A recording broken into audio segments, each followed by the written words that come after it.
Rahayu, Rahayu Sagung Tumati, Om Swastiastu, Namo Buddhaya, Salam, Hong Wilaheng Mastono Mosidam Sekaring Bano Langgeng, Hong Ulun Basuki Langgeng, Langgung Basuki.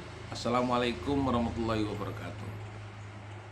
Pemirsa Cahaya Batin, pintu gerbang kesadaran bangsa Nusantara. Hari ini saya akan membahas Aksara Wa, wujute hono tan kena kinira. Jadi wujute hono tan kena kinira ini, kemampuan manusia sangat terbatas, tapi kuasa Tuhan sangat luas. Nah, berarti kuasa Tuhan yang sangat luas ini adalah kekuasaan Tuhan dalam memberikan cahaya matahari. Matahari ini sudah ada, diciptakan tiap hari untuk kita menjadi hidup, untuk kita menjadi kuat. Nah, saya akan bahas tentang Aksara Wa ini karena ada sesuatu yang menurut saya penting untuk kita memahami wedar ini sendiri. Jadi wedar ini, kenapa saya selalu menyampaikan wedar ini, menyampaikan Aksara Wa, wujud yang sesungguhnya, dat yang sesungguhnya, rasa yang sesungguhnya. Jadi kalau kita ini tidak mengenal wujudnya Gusti itu sendiri, tidak mengenal dat Tuhan itu sendiri, maka rasa ini tidak akan sempurna. Apa yang menjadi dasar? Ada sesuatu serat yang disampaikan oleh Sunan Kalijogo, Mantrawedo. Kalau di dalam masyarakat Mantrawedo, di masyarakat penganut apa yang diajarkan oleh beliau, Mbah Sunan Kalijogo, Mantrawedo ini, rumeksa ing wengi ini, nah ini yang harus dipahami. Di dalam masyarakat Hindu juga sudah ada yang namanya Rajweda, Atharwa Weda, Yajurweda, Kitab Weda ini, Sruti Weda, Semerti Weda, sudah ada. Nah, kita coba akan kembali kepada konteks mantra Weda itu sendiri. Di dalam Jawa, kata mantra atau sastra rumeksa ing wengi itu apa yang dimaksud? Kok malah dianggap bahwa banyak dianggap sebagai pemanggil setan.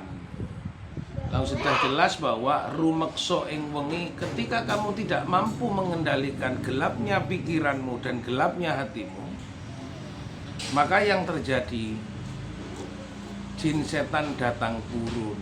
Berarti nanti akan datang apa yang sebenarnya tidak perlu diundang, maka datang.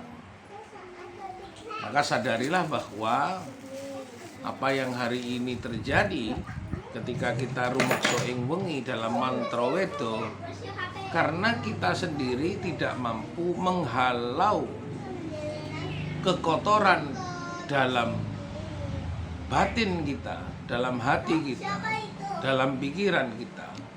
Ini masih banyak tata cara yang diungkapkan oleh sekian banyak orang, tapi tidak mampu mengunci, malah bisa mendatangkan jin setan datang turun. Berarti yang didatangkan ini adalah kerusakan. Nah, setan sama jin sudah nggak punya pekerjaan, malah kita undang. Karena apa? Ya kita gagal membenahi tadi itu, wedar itu tadi, mantra Weda itu sendiri, apalagi wader. Jadi saya katakan kemarin bahwa kalau kita kenal ikan wader, berarti ikan yang hidup di sekitar air sungai yang tawar, maka sebenarnya sudah paham. Jadi wujud yang sebenarnya kita harus menjadi tawar, tidak terlalu manis, tidak terlalu asin, tawa.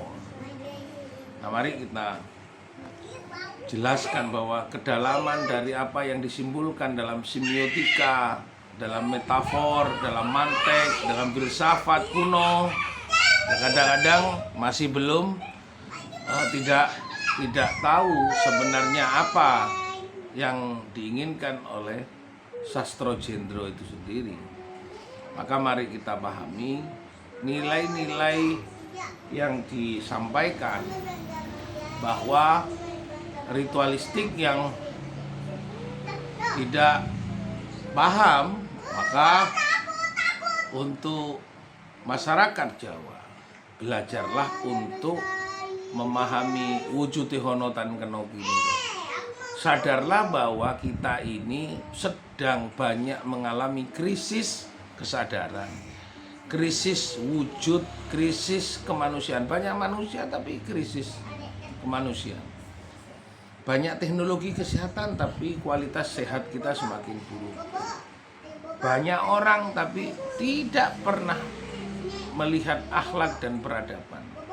Jadi ini kita sedang mengalami ruang yang sangat berbahaya. Banyak pemimpin dipilih langsung oleh rakyat dan tidak pernah menghormati rakyat, tidak pernah memikirkan rakyat, tidak pernah mengajak rakyat untuk bisa sejahtera, tapi sejahtera untuk dirinya sendiri-sendiri. Masyarakat hanya diajak 1 hari untuk memilih dia, setelah itu 5 tahun ditinggal. Sungguh ini perilaku yang sangat berbahaya dan mengancam kepada keberlangsungan kehidupan. Kembali ke Jawa adalah konteks untuk memahami tentang kedaulatan Tuhan. Terima kasih. Rahayu, rahayu, rahayu.